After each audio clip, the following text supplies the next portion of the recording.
ಮೊನ್ನೆ ಶಿವಮೊಗ್ಗದ Lashkar ಮೊಹಲ್ಲಾದಲ್ಲಿ gang war ನಡೆಯಿತು. ಕ್ಷಣಾರ್ಧದಲ್ಲಿಯೇ ಇಬ್ಬರು ರೌಡಿ ಶೀಟರ್ಸ್ಗಳು ಹೆಣವಾದರು. ಮತ್ತೊಬ್ಬನನ್ನ ಆಸ್ಪತ್ರೆಯಲ್ಲಿ ಕೊನೆಯುಸಿರೆಳೆದನು. ಸದ್ಯ ಈ ಪ್ರಕರಣ ಶಿವಮೊಗ್ಗದಲ್ಲಿ ಭಯದ ವಾತಾವರಣ ನಿರ್ಮಾಣ ಮಾಡಿದೆ. ಈ ಪ್ರಕರಣಕ್ಕೆ ಸಂಬಂಧಿಸಿದಂತೆ ಸಿಸಿಟಿವಿ ದೃಶ್ಯ ಲಭ್ಯವಾಗಿದೆ. ಇದು ಒಂದು ಅಂಗಡಿಯಲ್ಲಿನ ಸಿಸಿಟಿವಿ ದೃಶ್ಯವಾಗಿದೆ. ದುಷ್ಕರ್ಮಿಗಳು ಬರೋದು, ಕೂಗಾಡಿಕೊಂಡು ಹೋಗುವುದು ಕ್ಯಾಮೆರಾದಲ್ಲಿ ಸೆರೆಯಾಗಿದೆ. ಅಟ್ಯಾಕ್ ಮಾಡಿ ವಾಪಸ್ ಹೋಗುವ ವೇಳೆ ಯಾಸಿನ್ ಕುರೇಶಿಯ ಸಹಚರರು ಅಟ್ಯಾಕ್ ಮಾಡುತ್ತಾರೆ. ಗೌಸ್ ಮತ್ತು ಶಿಬು ಮೇಲೆ ಅಟ್ಯಾಕ್ ನಡೆಯುತ್ತದೆ.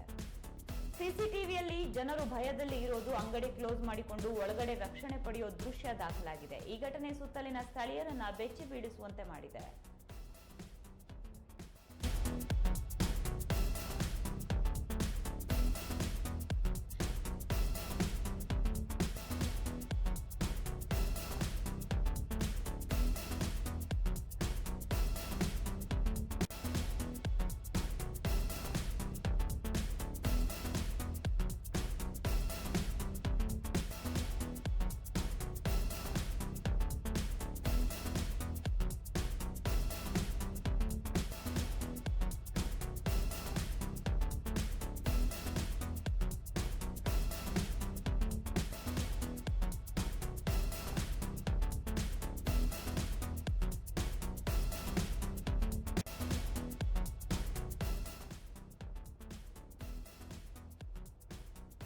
ಮೊನ್ನೆಯಷ್ಟೇ ಶಿವಮೊಗ್ಗದ ಲಷ್ಕರ್ ಮೊಹಲ್ಲಾದಲ್ಲಿ ಗ್ಯಾಂಗ್ ವಾರ್ ನಡೆದಿತ್ತು.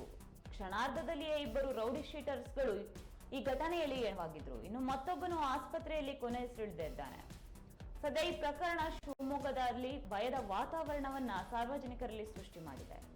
ಇನ್ನು ಈ ಪ್ರಕರಣಕ್ಕೆ ಸಂಬಂಧಿಸಿದಂತೆ ಸಿಸಿಟಿವಿ ದೃಶ್ಯವೊಂದು ಮಾಧ್ಯಮಕ್ಕೆ ಲಭ್ಯವಾಗಿದೆ. ಇದು ಒಂದು ಅಂಗಡಿಯಲ್ಲಿನ ಸಿಸಿಟಿವಿ ದೃಶ್ಯವಾಗಿದ್ದು, ಈ ಸಿಸಿಟಿವಿ ದೃಶ್ಯಾವಳಿಯಲ್ಲಿ ದುಷ್ಕರ್ಮಿಗಳು ಬರೋದು, ಕೂಗಾಡಿಕೊಂಡು ಹೋಗೋದು ಕ್ಯಾಮೆರಾದಲ್ಲಿ ಸೆರೆಯಾಗಿದೆ. ಅಟ್ಯಾಕ್ ಮಾಡಿ ವಾಪಸ್ ಹೋಗುವ ವೇಳೆ ಯಾಸಿನ್ ಕುರೇಶಿಯ ಸಹಚರರು ಅಟ್ಯಾಕ್ ಮಾಡ್ತಾ ಇದ್ದಾರೆ. ಇನ್ನು ಗೌಸ್ ಮತ್ತು ಶಿಬು ಮೇಲೆ ಅಟ್ಯಾಕ್ ನಡೆಯುತ್ತದೆ. ಸಿಸಿಟಿವಿಯಲ್ಲಿ ಜನರು ಭಯದಲ್ಲಿ ಇರೋದು, ಅಂಗಡಿ ಕ್ಲೋಸ್ ಮಾಡಿಕೊಂಡು ಒಳಗಡೆ ರಕ್ಷಣೆ ಪಡೆಯೋ ದೃಶ್ಯಗಳು ದಾಖಲಾಗಿವೆ. ಗ್ಯಾಂಗ್ ವಾರ್ ನಡೆದಿರುವಂತಹ ಘಟನೆಯಿಂದಾಗಿ ಸುತ್ತಲಿನ ಸ್ಥಳೀಯರು ಬೆಚ್ಚಿ ಬೀಳಿಸುವ ಮಾಡಿದೆ.